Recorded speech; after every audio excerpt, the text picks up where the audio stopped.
নমস্কার বন্ধুরা, প্রতিমার রান্নাঘরে সব বন্ধুদেরকে স্বাগত জানিয়ে শুরু করছি আজকের রেসিপি। বন্ধুদের কাছে অনুরোধ থাকবে, বন্ধুরা পুরোটা দেখো, স্কিপ্ট করো না, তাহলে বুঝতে পারবে না যে এত সিম্পল একটা রেসিপি আমি কিভাবে এতটা টেস্টি করলাম। দেখো, রেসিপিটা বানানোর জন্যে আমি নিয়ে নিচ্ছি 200 গ্রাম পেঁয়াজ কলি, আর 150 গ্রামের মতো আন্দাজে সিম, আর 200 গ্রাম আন্দাজে মিষ্টি কুমড়োর ফালি, আর দুটো আলু। এইটা দিয়ে আজকের সুন্দর একটা টেস্টি রেসিপি শেয়ার করব। সবের প্রথম চলো এটা কেটে ধুয়ে নিয়ে ফিরে আসছি।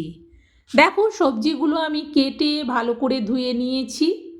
আবার ধোয়ার পরেও কিন্তু এইভাবে আলাদা করে রাখতে হবে। মিষ্টি কুমড়োটাকেও ছোট ছোট করে কেটেছি, আর আলুও দেখো ছোট ছোট করে কেটেছি, সিমকেও কিন্তু ছোট ছোট করে কেটেছি। এতে আর জায়গা হচ্ছিল না, সেই জন্যে পেঁয়াজ কলিটাকে আলাদা রেখেছি। দেখো, সবুজে, অরেঞ্জে, সাদাতে কি সুন্দর মিশে গেছে কালারগুলো। সবজির কালারটা দেখতে যেমন সুন্দর, খেতেও কিন্তু এই রেসিপিটা বেশ ভালো লাগে। রুটি, পরোটা, ভাত, মুড়ি সবের সাথে খাওয়া যাবে। খুবই সিম্পল কিন্তু ভীষণ টেস্টি। বন্ধুরা, আনাজ কাটা হয়ে গেছে, ধোয়াও হয়ে গেছে। এখন চলো রান্নাটা শুরু করি। দেখো, রান্নাটা করে নেওয়ার জন্যে গ্যাস জেলে কড়া বসিয়ে দিয়ে তাতে দিয়ে দিলাম সরিষার তেল। খুন্তি দিয়ে এবার তেলটাকে কড়ার উপর পর্যন্ত চাড়িয়ে নিলাম। ততক্ষণে তেল আর কড়া ভালো করে গরম হয়ে গেছে। দিয়ে দিচ্ছি এতে একটা শুকনো লঙ্কা, আর দিচ্ছি 1 চামচ গোটা জিরে। এবারে লঙ্কা জিরেটাকে 2 মিনিট ভালো করে ভেজে নিতে হবে। এরপর আমি এতে দিয়ে দিচ্ছি আলুগুলো। সব আলুগুলো দেওয়ার পর খুন্তি দিয়ে এবার ভালো করে আলুটাকে নাড়াতে থাকবো। বন্ধুরা, কেউ যদি স্কিপ্ট করে দাও তাহলে বুঝতে পারবে না যে আমি রেসিপিটা কিভাবে এত টেস্টি বানাচ্ছি, অথচ সিম্পলভাবে। রুটিতে খাওয়ার জন্যে আজকে এই রেসিপিটা আমি বানাচ্ছি। আলুটা কিছুক্ষণ ভাজার পর আলুতে অল্প হলুদ দিচ্ছি। হলুদ দিয়ে এবার আলুটাকে আবারও নাড়াতে থাকবো। দেখো, আলুটা বেশ সুন্দর করে ভাজা হয়ে যাবার পর আলুতে দিয়ে দিচ্ছি এবার শিমগুলো। সব শিমগুলো একেবারে দেওয়ার পর আবার আলু আর শিমকে ভালো করে উল্টে পাল্টে নাড়তে থাকবো। এতে করে শিমটার সব দিক ভালো করে ভাজা হবে। আর গ্যাসের ফ্লেমটাকে এই সময় আমি মিডিয়াম থেকে লোয়ে রেখেছি। হাই করলে তাহলে তাড়াতাড়ি সবজিগুলো ভাজা হওয়ার আগেই কিন্তু পুড়ে যাবে। এবার আমি এতে দিয়ে দিচ্ছি মিষ্টি কুমড়োগুলো। খুন্তি দিয়ে আবার আলু, শিম, মিষ্টি কুমড়োকে ভালো করে নাড়তে থাকবো, যাতে করে আলু, মিষ্টি কুমড়ো, শিম ভালো করে মিশে যায়। এরপর দিয়ে দিচ্ছি এতে পরিমাণ মতো লবণ, আর দিচ্ছি অল্প একটু চিনি। লবণ চিনিটা দেওয়ার পর আবারও খুন্তি দিয়ে আলু, শিম, মিষ্টি কুমড়োকে নাড়াতে থাকবো। লবণ দিলে একটু জল জল ভাব হয়। এই সময় গ্যাসের ফ্লেমটাকে আবারও একটু আমি বাড়িয়েছি। এরপর আমি এতে দিয়ে দিচ্ছি পেঁয়াজ কলিগুলো। পেঁয়াজ কলিগুলোকে একটু শেষের দিকে দিচ্ছি, কারণ পেঁয়াজ কলিটা যতই ভালো করে নাড়াই না কেন তবুও সেটা শুধুই তলার দিকে চলে যায়। মিষ্টি কুমড়ো, শিম এগুলো ভাজা হওয়ার আগেই পেঁয়াজ কলিটা ভাজা হয়ে গিয়ে কালো হয়ে যাবে।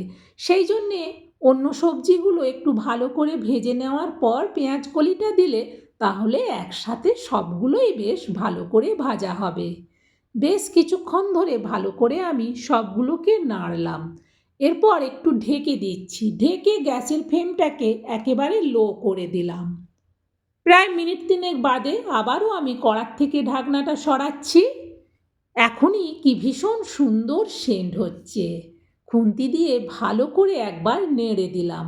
যেহেতু আমি সবজিটায় একটুও জল দেব না, সেই জন্যে এভাবে ঢেকে করব। দিয়ে দিচ্ছি 1/2 চামচ লঙ্কার গুঁড়ো। এতে আমি প্রথমে যে হলুদ দিয়েছিলাম আর কিন্তু এতে হলুদ দেব না। বেশ ভালো করে লঙ্কার গুঁড়োটাকে মিশিয়ে নিলাম।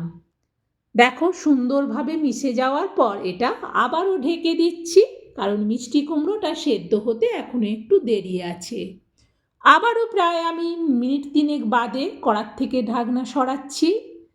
ভালো করে খুন্তি দিয়ে একটু সব সবজিগুলোকে নেড়ে দিলাম আর দেখে নিচ্ছি মিষ্টি কুমড়োটা সেদ্ধ হয়েছে কিনা। অনেকটাই সেদ্ধ হয়ে এসেছে, তাই ভালো করে দেখে নেওয়ার পর এতে আমি দিয়ে দেবো একটু জিরে গুঁড়ো। এখানে আমি প্লেন জিরে গুঁড়ো দিচ্ছি অল্প।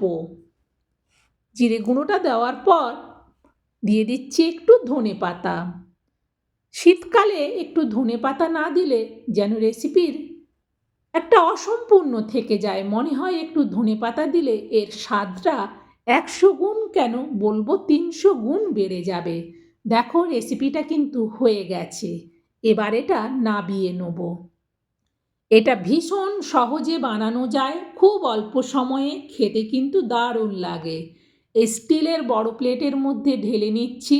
উপর থেকে দিয়ে দিচ্ছি 2টো কাঁচা লঙ্কা, কারণ ঝাল তো সবাই সমান খায় না। আমি এখানে অল্প শুকনো লঙ্কার গুঁড়ো দিয়েছি, কাঁচা লঙ্কার কুচোটা দিলাম না, কারণ আমি গোটা রেখে দিলাম। যার যতটা প্রয়োজন সে কেটে নিতে পারবে। বন্ধুরা, এইভাবে সিম্পল পেঁয়াজ কলি, শিম, মিষ্টি কুমড়ো, আলু দিয়ে একটা সুন্দর রান্না তোমাদেরকে শেয়ার করলাম। তোমাদের কেমন লাগলো সেটা কমেন্টে জানিও। ভালো লাগলে অবশ্যই বন্ধুরা একটা লাইক দিও, আর রেসিপিটা তোমরাও শেয়ার করে দিও। আর বাড়িতে অবশ্যই একদিন বানিয়ে খেও, রুটির সাথে দারুণ লাগে। সিম্পল কিন্তু ভীষণ টেস্টি। বন্ধুরা, আজকের মতো রেসিপি শেষ। আবার অন্য দিন অন্য রেসিপিতে দেখা হবে। নতুন বন্ধুরা আরও রেসিপি দেখতে চাইলে চ্যানেলটাকে সাপোর্ট করে পাশে থেকো। আজকের মতো তাহলে বিদায় নিচ্ছি।